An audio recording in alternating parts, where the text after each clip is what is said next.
बिस्मिल्लाहिर्रहमानिर्रहीम। नाजरीन, आदाब। असर टाइम्स के न्यूज़ एंड व्यूज़ में आपका खैर मकदम है।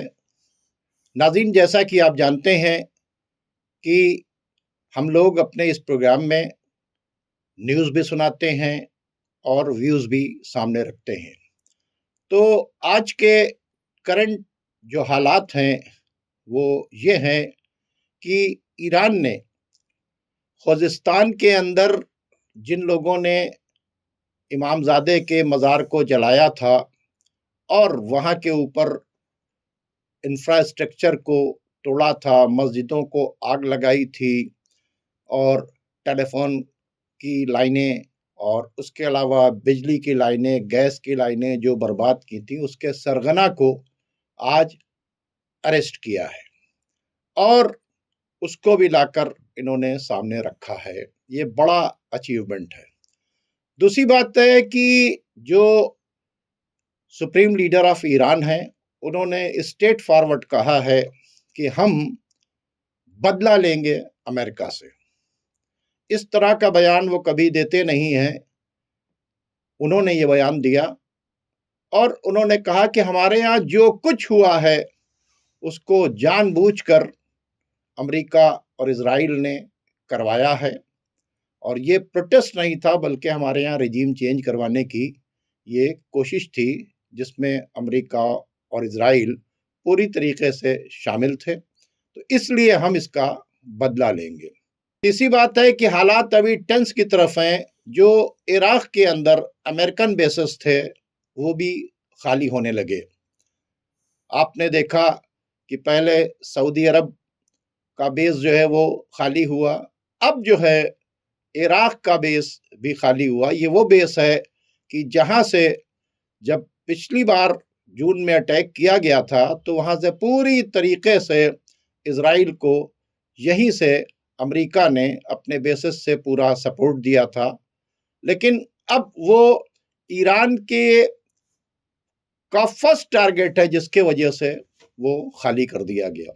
एक और न्यूज़ है सीरिया से कि सीरिया के अंदर अभी जो सांप का गट्ठर बना था, यानी कुर्द और जौलानी जो एक दूसरे से क्या नाम है मिले थे और पैक हो गया था और नौरोज की छुट्टियों की बातचीत हो रही थी और सब कुछ हो रहा था। ऐसा शो किया जा रहा था कि कुर्द का मामला और जौलानी का मामला ठीक हो गया। अब वो सांप का गट्ठर खुल गया है और एक सांप दूसरे सांप को डस रहा है और ये इस वक्त जो है सीरिया के अंदर जो है कुर्दों के बीच में और टेरिस जौलानी के बीच के अंदर लगातार गोलियां चल रही हैं। इस वक्त टर्क जो है यानी तुर्की जो है वो भी पूरी तरीके से परेशान है। बहरहाल, इसके अलावा अगर आप देखें तो सेटलर्स ने क्या किया कि गजा के अंदर जो है 6 फिलिस्तीनियों को जान से मार दिया और वहां के ऊपर जुल्म जो है गजा का वो रुकने का नाम नहीं ले रहा है। और लेबनान की तरफ से खबर यह है कि शेख नईम कासिम जो हिजबुल्लाह के चीफ हैं, उन्होंने अपनी सरकार से कहा है कि जब तुम इजराइल से डिफेंस नहीं कर सकते तो हम कैसे तुम्हारे लिए हथियार रख दें ताकि इजराइल जो है लेबनान के अंदर दड़दड़ाता हुआ चला आए और कब्जा कर ले। तुम्हारी फोर्स इस लायक नहीं है कि तुम जो हो इजराइल से डिफेंस कर सको, इसलिए हम किसी भी हाल में जो है क्या कहते हैं हथियार नहीं रखेंगे। नाज़रीन, इस तरह की और भी बहुत सी बातें हैं, जिसमें यह है कि वेनेजुएला का जो सदर है जिसको पकड़ कर लेके गए हैं क्या नाम है ट्रंप, उसको बाकायदा तौर के ऊपर टॉर्चर करके उनसे वो सारी चीज़ें निकलवाई जा रही हैं कि आखिर उनके बीच में और ईरान के बीच में और चीन के बीच में क्या क्या बातें हुई हैं। क्योंकि ट्रंप पहले उसको ग्वांटानामो बे ले गया, फिर वहाँ से लेके न्यूयॉर्क आया और न्यूयॉर्क में ही वो कैद हैं और ट्रंप जो है पूरी कोशिश ये कर रहे हैं कि आखिर वेनेजुएला, चाइना और ईरान के बीच में क्या प्लान बना है उसको हम वहाँ से उनसे निकाल सकें। इन तमाम बातों के ऊपर बात करने के लिए रोज़ की तरह आज भी हमारे साथ मौजूद हैं जनाब सैयद सुलेमान अहमद साहब। आइए चलते हैं और उनसे बात करते हैं। सैयद सुलेमान अहमद साहब, आपका बहुत बहुत खैर मकदम है न्यूज़ एंड व्यूज़ के इस प्रोग्राम में। आदाब। जी आदाब। देखिए, जो हालात हैं वो बहुत ख़राब चल रहे हैं। सबसे पहले मैं बात करूंगा सीरिया के इशू के ऊपर। ये जो जौलानी और कुर्द के बीच में जो टकराव है, ये इसको कैसे देखते हैं? क्योंकि ये जौलानी तो सबको पता है कि अमेरिका और इजराइल का आदमी है। वो पूरी तरीके से उसने यहाँ पर कब्जा भी कर लिया था और बाकायदा तौर पर इनसे टाई अप भी है। लेकिन इस वक्त कत्ल और गारतगरी और फौजी, यहाँ तक कि कैदियों को कत्ल किया जा रहा है। इसको आप कैसे देखते हैं? देखिए, ये दोनों लोग, चाहे वो कर्दिश रिबेल्स हों, जिनको अंग्रेज रिबेल्स कह देते हैं, लेकिन दरअसल ये दहशतगर्द हैं, और ISS और जुलानी, इसके जो लोग हैं, ये भी दहशतगर्द हैं और पूरी दुनिया से दहशतगर्द जमा किए गए हुए हैं। तो इनमें आपस में बहुत ब्लडी इख्तिलाफ है। और दूसरी चीज है कि ये शरीफ लोग तो है नहीं, आर्मी रेगुलर तो है नहीं, है जैसा मैंने ये कहा। आर्मी देखिए, जो रेगुलर आर्मी मैन होता है उसमें एक कैरेक्टर होता है, उसको तैयार किया जाता जब है। वो जंग में होता है तभी वो लड़ता है। जब जो सरेंडर कर देता है उसको नहीं मारता, उसके कुछ अपने स्टैंडर्ड्स रहते हैं। ये बैंड ऑफ क्रिमिनल्स समझ लीजिए आप। जब हो गया ऐसा सुलह, तो ये जो इन लोग है, ये खुर्दी दहशतगर्द है, इन्होंने वो लोग जो इनके कैद में थे उनका कत्लेआम कर दिया। अच्छा, दूसरी तरफ ये है कि जो सीरियन आर्मी है, जो ये जुलानी की फौज ISIS वगैरह के लोग हैं, ये कब्जा लेती चली जा रही है। ये रक्का का इलाका, ये ऑयल एंड गैस का बड़ा रिच इलाका है, इस पे ये कब्जा लेती चली जा रही है। तो ये करके दोनों में झगड़े हुए हैं। अच्छा, खुर्दियों इतने टाइम इसलिए थोड़ा सा चढ़े हुए हैं क्योंकि खुर्दियों को यूज किया जा रहा है। खुर्दियों को 5000 खुर्दी ईरान में दाखिल किए गए हैं। ये लड़ाई भी शायद जो खत्म करवाई जा रही थी वो इसीलिए कि यहाँ से फ्री हो जाए तो सबको उधर ट्रांसफर कर, ये पूरा खेल था। लेकिन ये है कि ये लोग जो जहाँ पे काबिज रहते हैं वो वहाँ पे छोड़ना नहीं चाहते। हाँ, बहुत मुश्किल से छोड़ते हैं। इसलिए इन लोग में आपस में इख्तिलाफ हो गया। टर्की ने सारा बशर अल असद की सरकार गिरवाने में सबसे बड़ा रोल था। हाँ, अब टर्की ये सब करके पछता रहा है। टर्की को ये समझ रहा था कि हमें बहुत बड़ा एडवांटेज मिलेगा, लेकिन एडवांटेज इजराइल को मिला। तो असल तो इजराइल और अमेरिका के एजेंडे के ऊपर रजब तैयब एर्दोगान ने इस काम को किया था, इस रिजीम को चेंज करने के लिए।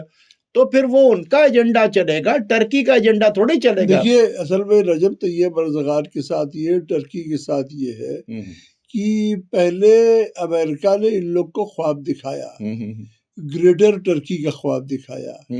किताबों में पढ़ाया जाने लगा कि अब टर्की जो पुराना हिस्सा था अब लेंगे, यानी सीरिया से भी लेंगे, इराक से भी लेंगे, जॉर्डन से भी लेंगे। तो जब आप देखिए, हिस्ट्री में कोई रोल बैक नहीं होता, जो हो गया सो हो गया। बर्मा कभी इंडिया का हिस्सा था, पाकिस्तान इंडिया का हिस्सा था, श्रीलंका भी रह चुका है। अब उसको अगर हम सोचें कि अब फिर से पालेंगे तो एक दुनिया बहुत बुरे उसमें चली जाएगी। तो ये जो टर्की कहता है कि अब ये सब ले लेंगे, ये अच्छा, इस ख्वाब को चलते हुए टर्की ने सीरिया में, पूरे सीरियन सिविल वॉर में जितने गोरिल्लाज ISIS के आते थे, ये टोयोटा मिनी ट्रक में बैठ के असलहों से लैस मशीन गन लिए हुए, एंटी एयरक्राफ्ट गन लिए हुए, ये सब टर्की से आते थे। टर्की का रोल था। टर्की को ये पता था कि इजराइल हिस्सा लेगा, ये बात नहीं कि बहुत बोला था, वो सोच रहा था कुछ हिस्सा हमें भी मिलेगा, हम इधर कंट्रोल कर लेंगे, कुछ हिस्सा हमें भी मिलेगा, और कुछ थोड़ा बहुत शॉर्ट टर्म कैश बेनिफिट हुआ भी। सीरियन ऑयल बेचा, काफी पैसा कमाया, लेकिन ये है कि उसका लॉन्ग टर्म एडवांटेज जो है वो इजराइल ने ले लिया। तो अब टर्की जो है ईरान के करीब आ रहा है। देखिए, वो उनका ये था कि हम सीरिया के रिजीम चेंज करके नया बैठा देंगे, ठीक है, हिस्सा मिल जाएगा टर्की को भी और हिस्सा मिल जाएगा जो गवर्नमेंट बनेगी, लेकिन हिस्सा इजराइल को देना पड़ेगा गोलान हाइट्स के बाद, ठीक है, जी। क्योंकि इजराइल का पेट गोलान हाइट से तो बढ़ता नहीं है।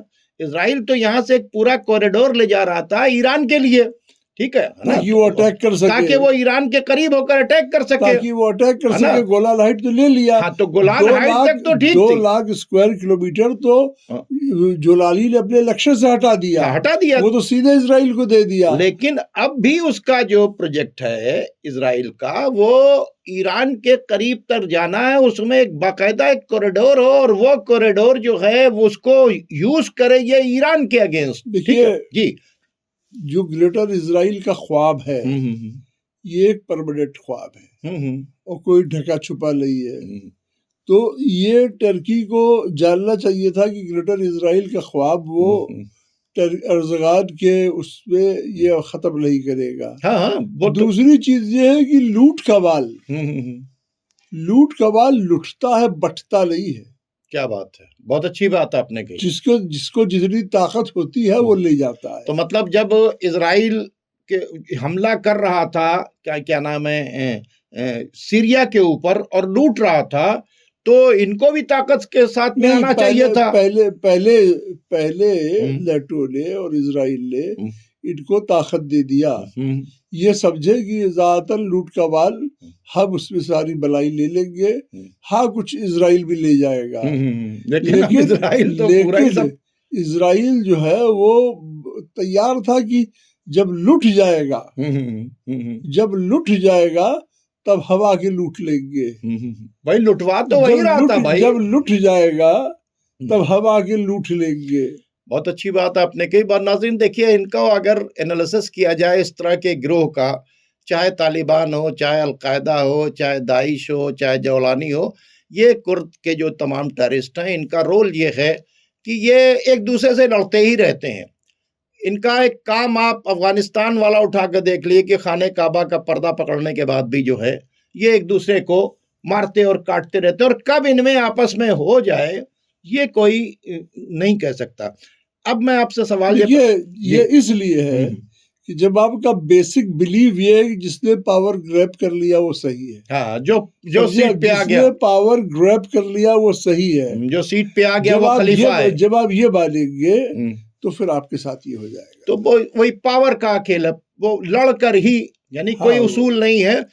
जिसके तो पास एक चीज हम सवाल पूछेंगे आपसे जी कि इस पूरी लड़ाई में जो इजराइल है उसके मजहबी अकायद भी है। मजहबी अकायद ये है कि वो अपने बसाया का इंतजार कर रहे हैं, और उससे पहले उसके आले के एहतमाम में वो ग्रेटर इजराइल बनाएंगे, और खासतौर पे जेरूसलम को लेके उनके ख्वाब है, वो टेम्पल बनाएंगे और ये सब थर्ड टेम्पल बनाएंगे, सारी चीजें। मुसलमानों के यहाँ भी कुछ आखिरी जबान को लेके कुछ पेशन गोई भी हो, मुसलमानों को भी कुछ चीजों का इंतजार भी है। तो इस लड़ाई में ऑयल की लड़ाई, वेल्थ की लड़ाई, पावर की लड़ाई के अलावा जो मजहबी एंगल है उस पर आप क्या कहेंगे? बहुत अच्छा सवाल है, क्योंकि हर लड़ाई को उसके गहराई में जाकर देखना चाहिए। हकीकत में यह है कि ये जो ईरान का और इजराइल का टकराव है, इसका एक बहुत बड़ा एंगल जो है वो मजहबी एंगल भी है, और दोनों का एंगल छिपा नहीं है। इजराइल ग्रेटर इजराइल बनाना चाहता है, उसने अपना मैप बाकायदा तौर के ऊपर डाल रखा है। वीपिंग वॉल के ऊपर वहां जाकर वो रोजाना रोते हैं, और उन्होंने पूरा एजेंडा बनाया। उन्होंने रेड हैफर तैयार की कि उसको काटेंगे, उसको बाकायदा तौर के ऊपर लाल गायों को काटने के बाद उनको जलाया जाएगा, उनकी राख छिड़की जाएगी।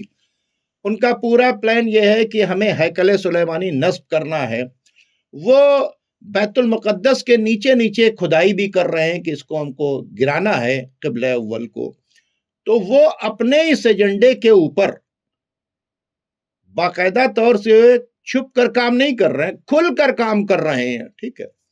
अब रह गई बातचीत है, वो कहते हैं कि जब ये हम करेंगे तब हमारा मसाया आएगा, यानी हमारा नजात दाहिंदा जो है, यानी फिर हमारी पूरी दुनिया के ऊपर हुकूमत होगी।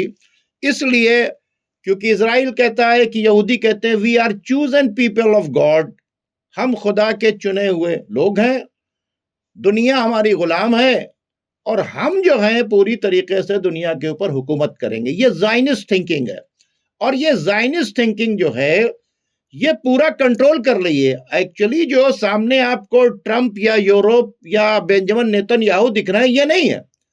हकीकत में इनके पीछे एक ज़ायनिस्ट लॉबी है, एक फिक्र है, और वो फिक्र ये है कि जब तक क़िबला अव्वल नहीं गिरेगा, हैकल सुलेमानी नस्ब नहीं होगा, हमारा मसाया नहीं आएगा। और उस मसाया के लिए पूरी तरीके से ये पूरी तैयारी कर रहे हैं। एक रिलीजियस एंगल इनका है। दूसरा रिलीजियस एंगल जो है वो ईरान का है। ईरान का जब जैसे ही आपने देखा कि क्या कहते हैं इनकलाब आया, तो उन्होंने अपना एजेंडा दिया कि फ़िलिस्तीन को भी आज़ाद कराना है, बैतुल मुक़द्दस को भी आज़ाद कराना है। बैतुल मुक़द्दस तमाम मुसलमानों का क़िबला अव्वल है, ठीक है, और उस क़िबला अव्वल के ऊपर इनका जी बैतुल मुक़द्दस को क़िबला अव्वल मानना खाली ईरान का अक़ायद है कि टोटल मुसलमानों का अक़ायद है? तो तमाम मुसलमानों का, क्योंकि अगर ईरान अगर आप ईरान के एंगल से देखिए, अब आप अगर ईरान उसको वही मैंने कहा मुस्लिम एंगल को प्रेस कर रहा है। मैं बोल रहा हूँ ना जी, भाई मुस्लिम एंगल ना होता तो कॉमन कॉज के ऊपर इकट्ठा होने की बातचीत होती है। अगर आप देखें तो वहां पर जो हुकूमत है वो शिया हुकूमत है, कहाँ? ईरान की, ठीक है। रेस्ट ऑफ अरब मुल्कों में सुन्नी हुकूमत है, ठीक है। अब दोनों को जोड़ने के लिए उन्होंने एक नारा क्या दिया था कि आओ हम सब बैतुल मुक़द्दस को मिलकर आज़ाद कराएं। तो फौरन अरब की तरफ से आवाज़ आती है कि हमारा तो एजेंडा ही नहीं है, ये तो आपका है, आप शिया कम्युनिटी। तो बैतुल मुक़द्दस जो है तमाम मुसलमानों का एजेंडा है, और उसके लिए उन्होंने सबसे पहले क्या किया कि अपने यहाँ की जैसे ही रिजीम चेंज की तो उन्होंने यासिर अरफात को बुलाकर इजराइल को जो भगाया, और यासिर अरफात को एम्बेसी दे दी ईरान ने अपने यहाँ। अमेरिका को इसी वास्ते भगाया, अमेरिका को सबसे बड़ा शैतान कहा उन्होंने, ठीक है। क़िबला अव्वल तो सारे मुस्लिम क़िबला अव्वल सारे मुसलमान मानते हैं, मानते हैं, ठीक है। और ये लड़ाई जो लड़ रहे हैं फ़िलिस्तीनी, ये भी क़िबला अव्वल की आज़ादी की लड़ाई लड़ रहे हैं, ठीक है। तो फ़िलिस्तीनियों को सपोर्ट ही ईरान की तरफ से इस वास्ते मिला है कि दो लड़ाई है, एक क़िबला अव्वल की आज़ादी, दूसरे फ़िलिस्तीन की आज़ादी। तो ये सबकी ड्यूटी है। अब ये अलग बात है कि ईरान ने उस ड्यूटी को निभाया। दूसरी बात है कि मुस्लिम्स इस बात को मानते हैं तमाम कि इमाम मेहंदी आने वाले हैं, तो अब ये अलग बात है कि मानते तो सब जगह के लोग हैं, लेकिन ईरान के अंदर जो है इसका एहतमाम बहुत ज्यादा है। बाकायदा तौर के ऊपर उनके यहाँ मस्जिद जमकरान है, जब भी आने से सब मुत्तफिक है, आने से सब मुत्तफिक है। इमाम मेहंदी को अपना आने वाला लीडर सब मानते हैं। इमाम मेहंदी का इंतजार शियों को ज्यादा है, अब ये कह सकते हैं। देखिए शियों को भाई करना तो सबको इंतजार, क्योंकि वो तो लास्ट वो आएंगे, जाहिर सी बातचीत है।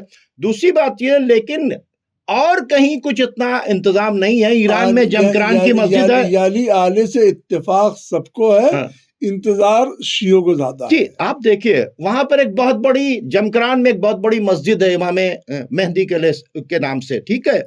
और उस मस्जिद के अंदर वहां जब कोई प्रॉब्लम होती है तो वहां के ऊपर लोग जाकर दुआ करते हैं। अभी शाबान आएगी, आप देखिएगा शबरात की 3 तारीख, तो पूरी दुनिया के अंदर जो है ईरानी नहीं इंतजार कर रहा है, पूरे शिया इंतजार कर रहे हैं। वो अपना अरीजा डालते हैं, पानी के जरिए लिख कर पेपर डालते हैं, वो इमाम के इंतजार में है। उनका यह कहना है कि दुनिया के अंदर अमन कायम होना बहुत जरूरी है, इसलिए अमन को कायम करने वाला आएगा और हम उसके इंतजार में। तो एक तरफ यहूदी इंतजार में अपने मसाया के, एक तरफ ईरानी इंतजार में है इमाम मेहदी के। तो दोनों का अगर रिलीजियस देखिए, एक तरफ वो बैतुल मुक़द्दस को गिराना चाहते हैं, एक तरफ ये बैतुल मुक़द्दस को बचाना चाहते हैं। तो ये जो जाहिर सी बातचीत, ये जो टकराव है, तो ये बड़ा मतलब ये एक रिलीजियस एंगल जो आपने कहा, रिलीजियस एंगल इसके अंदर ये सबसे बड़ा है। और ये बात तो ज्यादातर मजहब के अंदर है कि जब दुनिया के अंदर बहुत ज्यादा कत्ल गारतगरी खून रेजी बढ़ जाएगी तो कल्कि का अवतार आएंगे और वो ऐसे आएंगे जो अमन व अमान से भर देंगे। तो शिया कम्युनिटी के यहाँ, बिलखुसूस ईरान के यहाँ, वहाँ एक बहुत बड़ी मस्जिद है, मस्जिद जमकरान, और उनकी कोई भी प्रॉब्लम, अभी आपने देखिए पिछली जंग के अंदर वहाँ मस्जिद के ऊपर रेड फ्लैग लग जाता है, ठीक है। तो अब ये शाबान भी करीब है, इसके बाद अभी ये बहुत ही इंपॉर्टेंट बात है, खामनाई साहब ने पहली बार कहा है कि मैं बदला लूंगा जी, बदला लूंगा। क्यों? क्योंकि तुमने हमारे यहाँ के रिजीम को बर्बाद किया है। अब बदला लेने के मतलब इंटरनेशनल क्रिमिनल कोर्ट में जाकर बेंजामिन नेतन्याहू के ऊपर जैसे मुकदमा हुआ था, वैसे ट्रंप के ऊपर मुकदमा डालेंगे कि हमारी रिजीम को चेंज करने, या बदले का क्या है। लेकिन पहली बार जो है सुप्रीम लीडर ने इस बात को कहा है कि मैं इसका बदला लूंगा। तो रिलीजियस एंगल भी इसके अंदर है जो आपने बात कही जी। तो हमारा आपके सवाल ना, अब सवाल ये पैदा होता है कि देखिए जो सबसे खतरनाक काम हो रहा है, क्योंकि वेनेजुएला का और चाइना का और ईरान का एंटी अमेरिका एक बहुत बड़ा पैक था जी। तो इसमें इन्होंने वेनेजुएला के सदर को उठा लिया जी। अब उसको आराम से रहने तो देंगे नहीं, वहां तमाम इनके एक्सपर्ट्स, इंटेलिजेंस, टॉर्चर सब लगाने के बाद उनसे ये चीजों को निकालेंगे, ठीक है।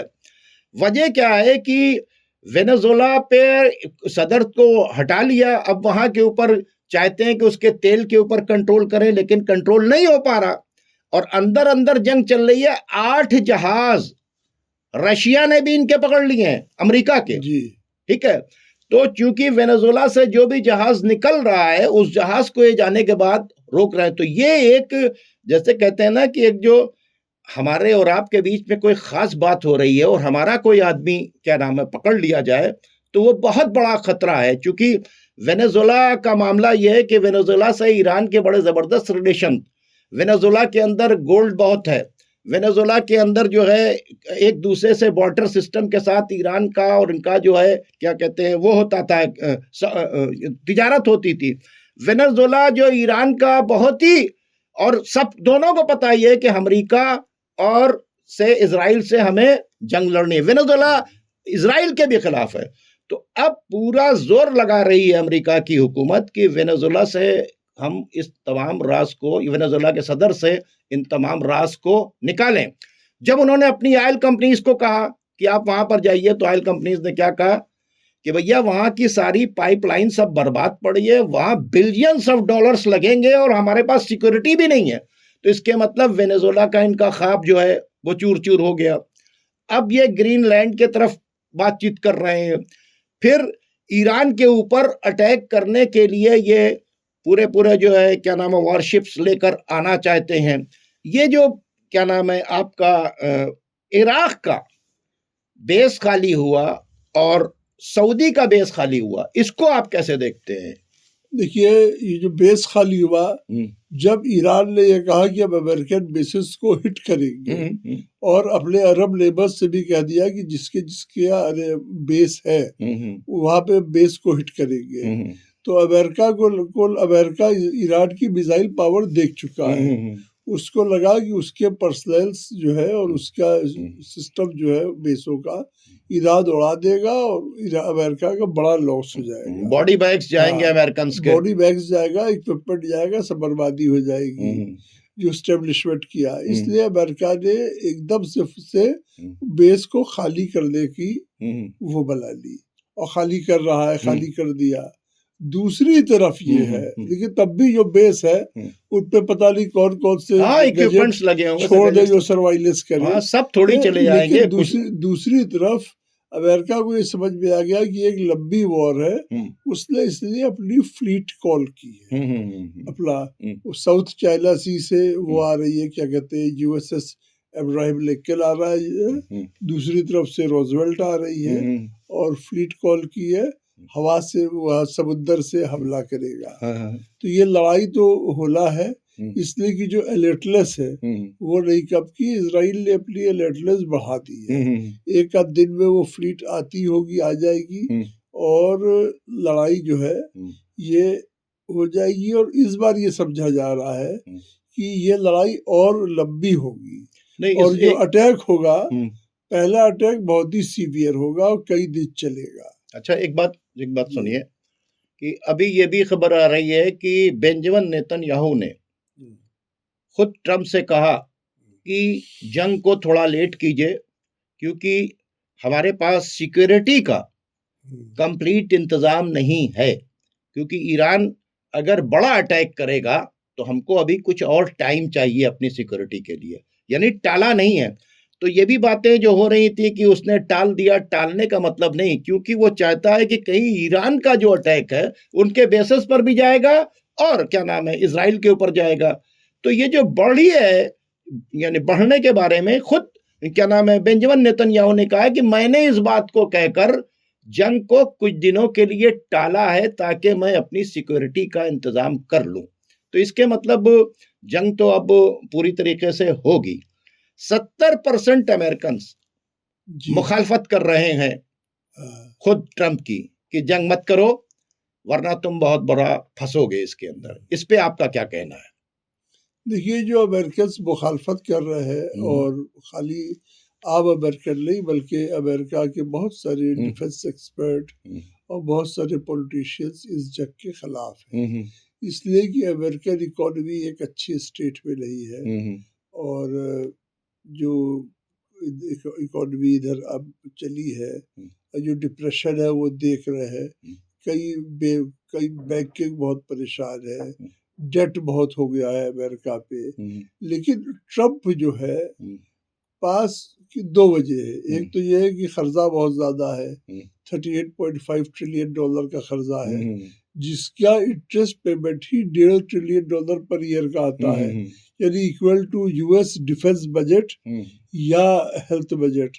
अब अमेरिका ये कहाँ से दे, तो या तो इसके लिए और लोन ले, तो जंग और होगी तो और कर्ज में लिपट जाएगा। इसके मतलब फिर भी जंग करना चाहता है। जंग और होगी तो कर्ज में तो लिपट जाएगा। लेकिन जिस तरह से ये इसने वेनेजुएला को से लूट के ले आए, ठीक है, चाइना का बड़ा इन्वेस्टमेंट था लेकिन ऑयल वेनेजुएला पे कंट्रोल कर लिया। वेनेजुएला की नेशनल ट्रेजर में जो गोल्ड सिल्वर थी वो भी लुट गई। और दूसरी तरफ ये है कि जो ऑयल है, चाइना से जो उसकी ट्रेड वॉर है, चाइना को वो बेल लैंड चाइना पे अटैक नहीं कर रहा है, लेकिन चाइना का जो ऑयल सप्लाई था, देखिए डॉलर के ऊपर चाइना जो है डॉलर पे हमला कर रहा है। हमला यूं कर रहा है कि वो युआन में ट्रेड चाहता है, तो डॉलर इसलिए मजबूत है कि डॉलर में ऑयल की ट्रेडिंग होती है। तो ऑयल जो चाइना को देता था सब पे अमेरिका वो है। 90% तेल वेनेजुएला का चाइना जाता था, वो रोक दिया। जी। ईरान का तेल चाइना जाता था, ईरान को चाहता है बर्बाद कर दे। जी। इसके अलावा जो रूट्स है, ट्रेड रूट्स है, चाइना के उन पे भी कब्जा चाहता है। रूट्स की तो लड़ाई चल रही है। जब चाइना को वो सप्लाई चोक कर देगा तो चाइना को वो सोचता है कि अब घुटने के बल्ले। इतना आसान नहीं है। अब देखिए उसकी बात बिल्कुल आप सही कह रहे हैं, धमकियां तो बढ़ती चली जा रही हैं। आज देखिए कि ब्रिक्स के साथ में जो इंडिया की ड्रिल होने वाली थी, है ना, ब्रिक्स के कंट्रीज की तरफ से एक साथ की इन रूट्स के ऊपर अगर कुछ होता है तो ब्रिक्स के कंट्रीज आपस में क्या करेंगे, उसमें से इंडिया हट गया, चाबहार से इंडिया हट गया। छोटे मोटे तमाम जो कंट्रीज हैं वो बुरी तरीके से अमेरिका से डरे हुए हैं, लेकिन उसके बावजूद भी ईरान वहां के ऊपर खड़ा हुआ है। और जिस औरत को नाजिया ब्रादरान, ठीक है, ये जो औरत जिसको पकड़ा है, इसको लेकर अमेरिका बहुत ज्यादा परेशान है। आखिर इसकी बुनियादी वजह क्या है? नाजिया बिरादरान, एक बात तो ये समझिए कि नाजिया बिरादरान को समझने से पहले समझिए कि इधर पिछले काफी दिनों से अमेरिका और CIA औरतों को बहुत यूज कर रही, अरब स्प्रिंग में भी यूज किया। और एक वो अमीनी थी ईरान के खिलाफ, उसको यूज किया, नाजिया बिरादरान को। इसकी दो वजह है। एक बात तो ये है कि किसी भी सिक्योरिटी में औरतों की उतनी चेकिंग नहीं होती है, औरतों के साथ नरमी बरती जाती है, औरतों के साथ अगर सख्ती की जाए तो फौरन आवाज उठा दी जाती है, सख्ती करने वाला भी डरता है कहीं वो ना हो जाए। तो ये बात है। और औरत की सिंपैथी भी जल्दी आती है। ये रजा शाह पहलवी से बहुत ही क्लोजली कनेक्टेड थी, और नेतन्याहू के ऑफिस से भी बहुत क्लोजली कनेक्टेड थी। इसके अलावा CIA से तो कनेक्टेड थी ही, साथ में पेंटागन जो कि जल्दी लिख नहीं रखता उससे भी कनेक्टेड थी। तो पेंटागन का भी आना, तो ये तो बहुत बड़ी एजेंट थी इसके। हाँ, ये बड़ी एजेंट थी, इसको वो यूज कर रहे थे। ठीक, तीन इसके पासपोर्ट भी थे, तीन पासपोर्ट थे। और ये पास्ट में भी फीमेल स्पाइस की एक बड़ी लंबी हिस्ट्री है, क्योंकि उनकी रीच ज्यादा रहती है, और वो कब पर्दे में चली जाए, कब ये वो घर के अंदर चली जाए, क्या है, वो पकड़ी कब जाती है। तो ये एक उनका एडवांटेज रहता है, इसलिए अमेरिका ने वो रखा। आप ये पूरे इसमें देख लिए कि जो एजिटेशन चल रहा था ईरान में, इसमें दो चीज है। जैसे इंडिया में पुलिस जो है वो 303 और वो 30 mm यूज करती है, ईरान भी उसी तरह के बोर यूज करता है। जितने लोग को गोली लगी है वो और बड़े बोर की गोली लगी है, जो कि प्रतिबंधित बोर है, मतलब ये बैंड है जो स्मगल की गई, CIA ने दिया।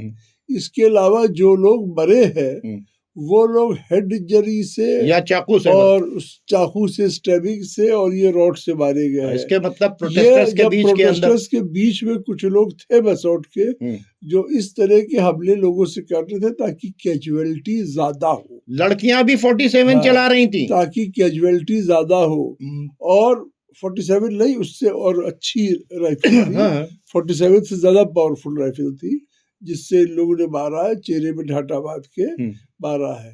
और ये सब इसलिए ट्रेड थे कि इस्टेब्लिशमेंट को और खासतौर पे सिक्योरिटी पर्सनल्स को वो आइडेंटिफाई करे और उनको मारे। सुलेमान साहब, ये तो बड़ी खतरनाक औरत थी, ठीक है, जिसके कनेक्शन सीधे बेंजामिन नेतन्याहू से भी थे और सीधा कनेक्शन पेंटागन से भी था। पेंटागन डायरेक्ट नहीं आता, CIA के जरिए आता है, लेकिन ये तो बड़ी ही खतरनाक, इसी वास्ते अमेरिका बहुत ज्यादा परेशान है।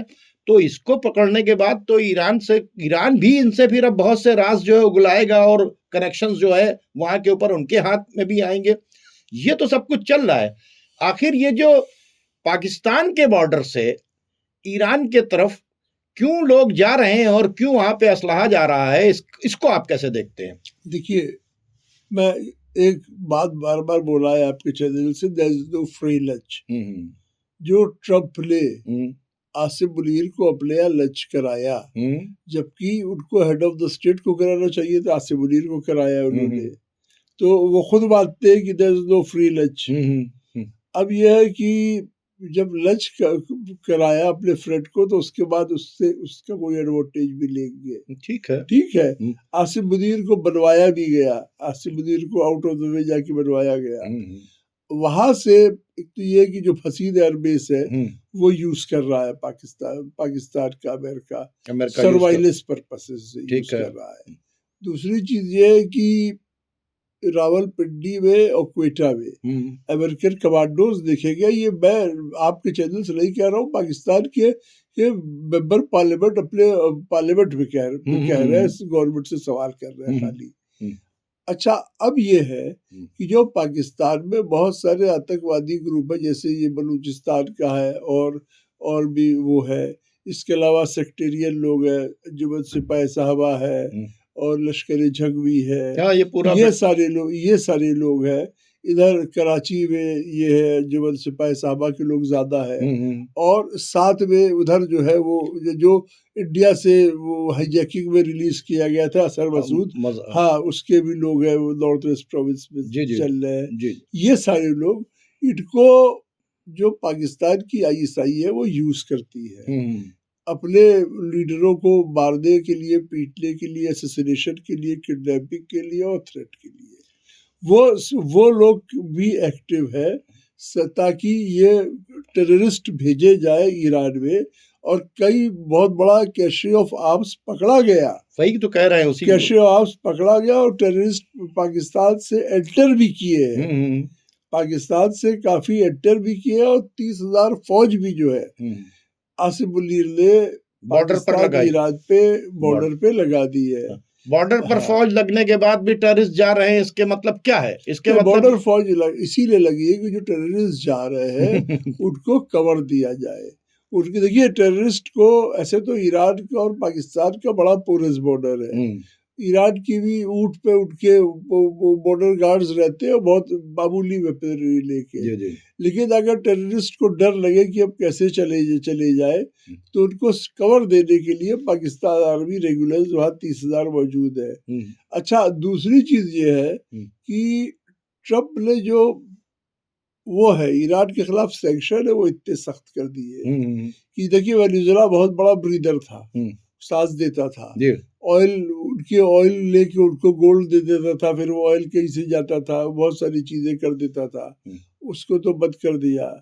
और देखिए अब तो वहाँ की पब्लिक को भी 45 साल से हमसे ज्यादा पता है कि हमारे ऊपर जो सैंक्शन है, ये सैंक्शंस अगर ना होते तो आज हम ये दिन ना देखना पड़ता, क्योंकि पब्लिक को पता है कि सारे, और रोज सैंक्शंस बढ़ता चला जा रहा है, यूरोप का भी, अमेरिका का भी। खाली 3 मुल्क है, चाइना, रशिया और बेलारूस, जो ईरान से ट्रेडिंग कर रहा है, बाकी सबने बंद कर दी।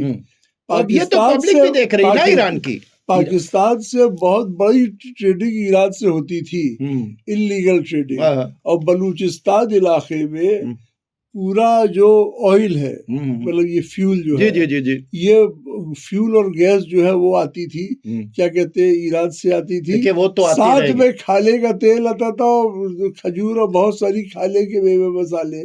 अब जो ट्रेडिंग बंद कर देंगे तो पाकिस्तान में लाइफ जो है बलूचिस्तान के लोगों की वो भी इफेक्ट कर जाएगी। तो बहरहाल नाजरीन, चूंकि वक्त हमारा खत्म हो गया है, हालात बहुत ख़राब हैं, क्लियर कट सिग्नल दे दिया है सुप्रीम लीडर ऑफ ईरान ने कि हम पूरी तरीके से बदला लेंगे। ईरान को घेरने की तैयारी जो है वो उसी तरह से हो रही है, और ये जंग अब सब के सब ये देख रहे हैं कि रुकने वाली नहीं है, क्योंकि कोई रास्ता निकालने के लिए नहीं तैयार है। वो यूनाइटेड नेशन जो सारे बातों के अंदर बैठकर कोई फैसला लिया करता था, वो डस्टबिन में जा चुका है। अमेरिका की मनमानी पूरी तरीके से चल रही है।